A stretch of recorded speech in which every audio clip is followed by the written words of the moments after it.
Welcome back to the channel. If you're new, welcome. Alright everyone, so I'm having issues again with my GoPro Media mod and the GoPro actually registering that the microphone is connected. So during this intro, all I'm essentially saying is that welcome to San Luis Pass here on the Texas Gulf Coast. And what I'm going to be trying to go after is some flounder, being that it just opened back up for the season. So that's what's going on right here. All that are from the Texas area, you know that flounder has opened back up.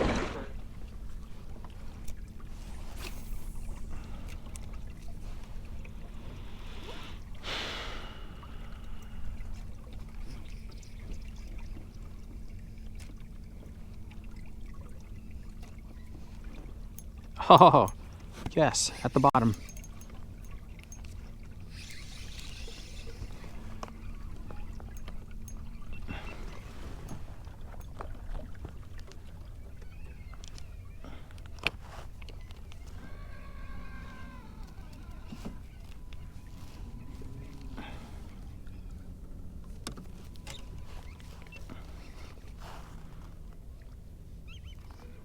Oh, redfish. This guy is skinny. There we are. Very skinny fella.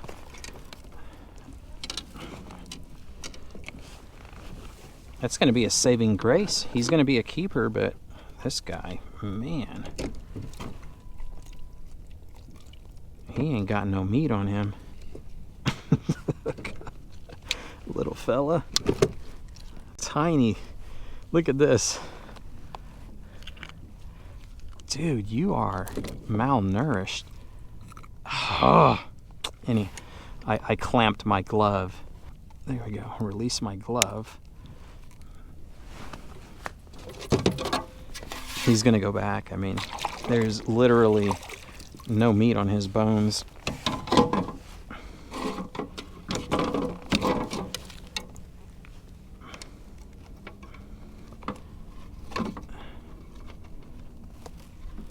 $20 and a quarter, 20 and a half, right there. First fish on the day. Did I take the? Okay, yeah. Lure's already out.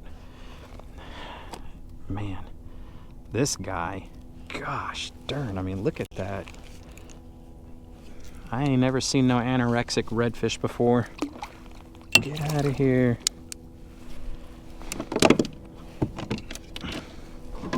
Dude needs a cheeseburger or two. It's a good start. We haven't been fishing but like maybe 20 minutes, if that. Got a fish. Let's keep at it. Hopefully we get something that's a little bit more respectable. Okay, we got something. Yep, he's got it. And I've been dealing with this already for the past like 4 fish that hit. They grab a hold of it. There we go. There we go. They're grabbing a hold of it, but I'm unable to set the hook. So it's leading me to believe that it's possibly a flounder, and they're just not biting like all the way. They got the tail end of it or something, and I'm unable to truly get a hook set into them. This guy hit over here. Now he's swimming more out into the middle.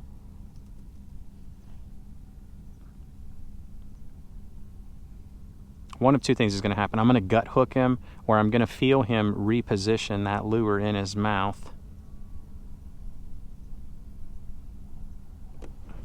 He's swimming. It could be a crab as well. I saw one of those. A female crab came up to the surface. There we go. I don't know. Let's see. I feel the shakes now. It's got to be a flounder. Yep, it's a flounder. What'd I tell y'all? Unfortunately for us, it's an undersized, but it is the target species. They are in the middle. They're nowhere near the docks that I've been casting on. Undersized small flounder. I knew eventually we were going to get lucky with one of them. So the gamble that I took, ooh, and look at that. I barely had him hooked on the skin. They're taking forever to get that lure in their mouths. And so we've been missing the bite. If we get lucky with a bigger one, then we're probably gonna go home with a keeper. There it is. Oh, and he let it go just that easy. Here's what we're gonna do. I'm gonna sweeten up the deal for these guys. Try and make them hold on to it just a little bit longer.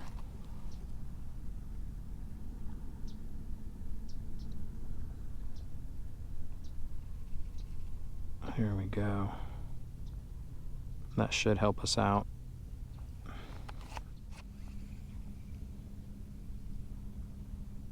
There's a thump. Okay, he's got it. Oh, here we go. He's repositioning it in his mouth. You will miss a lot of bites if your rod is not sensitive enough to feel these tiny, subtle bites that the fish are doing. And it looks like the Procure is making them hold on to it. He's got it.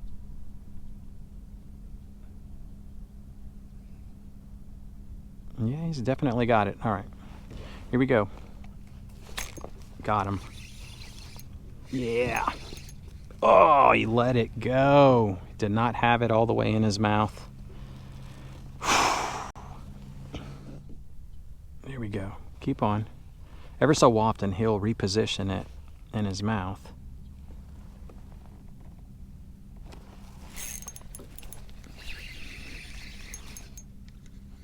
Gosh, look at what we're dealing with, y'all. So we are getting the bite. Some tiny little males is what I'm gonna guess.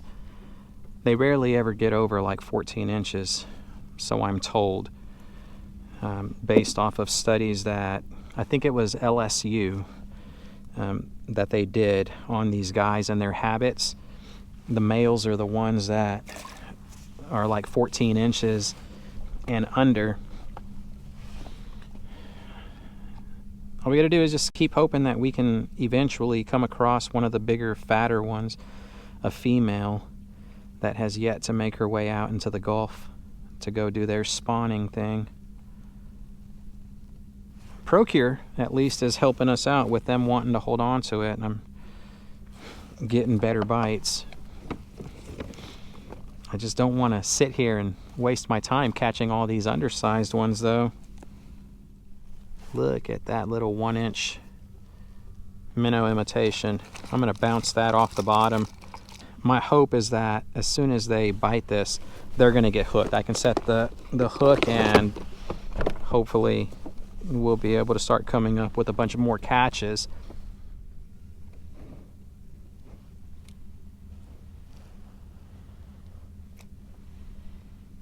There we go. Look at that. Instant success. You got no choice but to get the whole lure in your mouth, buddy. Now we just got to weed through all these little fellas. There we are. All right, I was not recording, but I think we have our first keeper of the day. Oh, never mind. Hey, he just looked way too big down there. Barely hooked. Come on, get off the hook. There you go. Come on, get off the hook. Never mind. I'm gonna rip his mouth. Never mind. He got off. So the plus is that we get to do an instant hook set. As soon as they bite, it's almost 100% hook set. The minus, we're definitely gonna keep catching dinks. And it's gonna take a lot of luck just to get a bigger flounder to commit. That's even if there's big ones in here. Tiny little lures like this has been known, for me at least in my experience, I've been able to catch slot reds, rather large ones. It just depends on the bait that they're seeing. If they're seeing bigger bait, then go with bigger lures, but if they're seeing small stuff, well, it's not uncommon to hook up with something this tiny.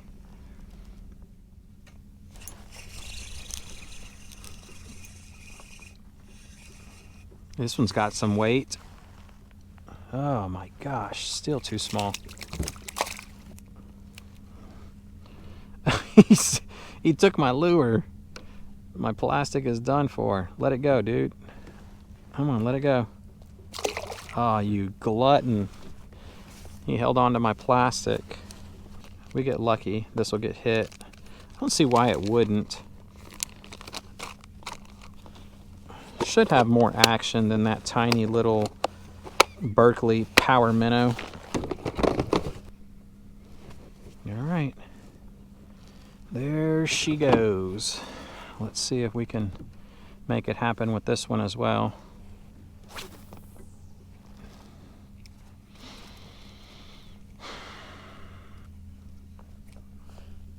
Look at that. Got hit immediately.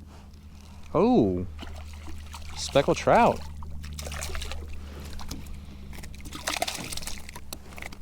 All right.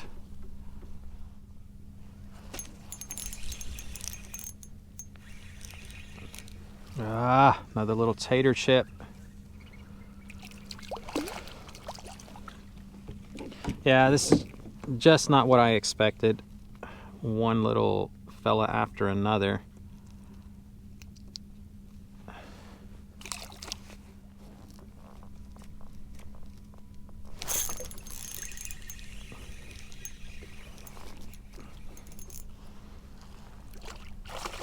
There we go, good speckled trout.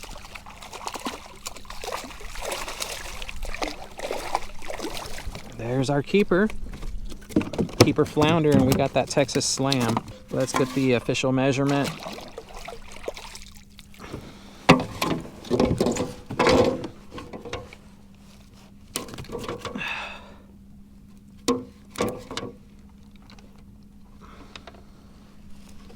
$15.5. It is official.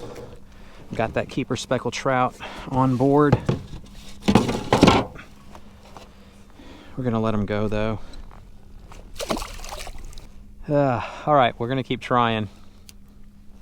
We're 2/3 the way to a Texas slam, and it'd be awesome if we could get one.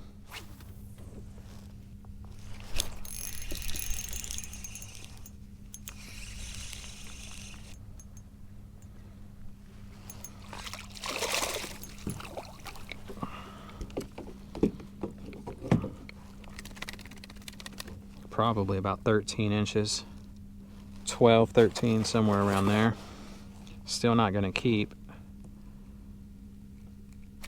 Fun to feel the thump, but just need that big one, man.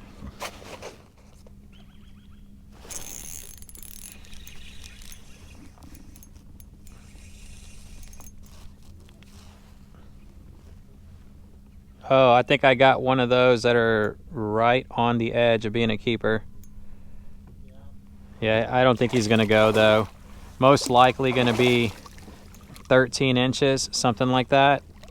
Curious to see what we're working with, because this is the biggest flounder that we've caught on the day.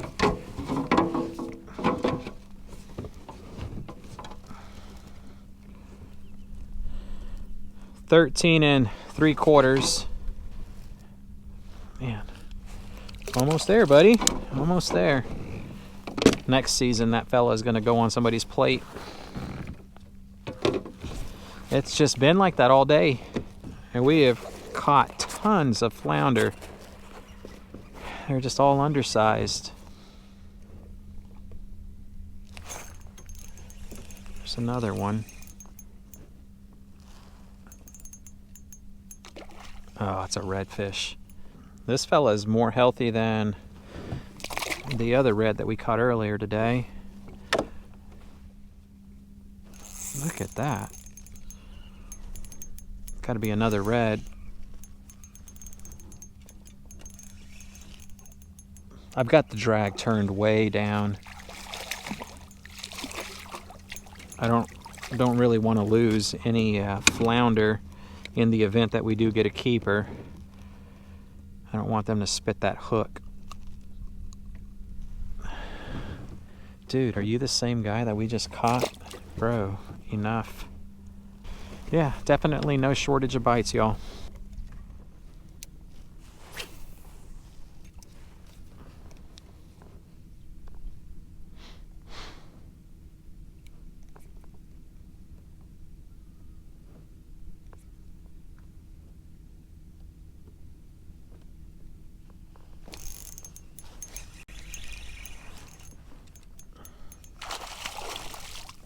Oh, that is a nice sized trout.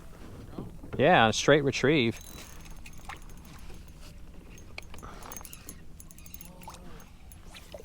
Look at this guy. Oh, and he just popped right off too. Thank goodness. Yeah, he's a big fella. Oh my gosh. It's about to break my darn wrist. There we go. There we go. That is a healthy, fat mama right there. Yeah, it's a 20. Oh, whoa, whoa, whoa, whoa. All right, here we go. We're gonna let her go. Boy, she is a thick one. That is the catch of the day right there. It makes the trip well worth it now to be able to come away on bluebird skies. I mean, it is very tough to fish these types of conditions when there's no clouds in sight and you get lucky enough to come away with some keepers. We are just still a flounder shy of a Texas slam. And the little tiny lure right there, it's got what it takes to get it done. All right, that's gonna do it.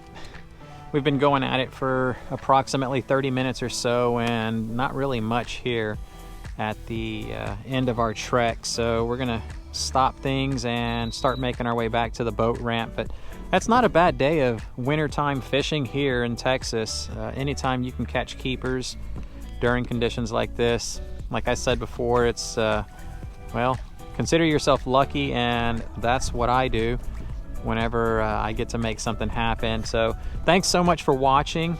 The items that we are using are going to be listed in the video description down below, so check them out. If you make a purchase, then chances are we might be able to take advantage of a small tiny commission from Amazon if one of them links that you click on takes you there. So really appreciate that type of support, and until next time, tight lines everyone.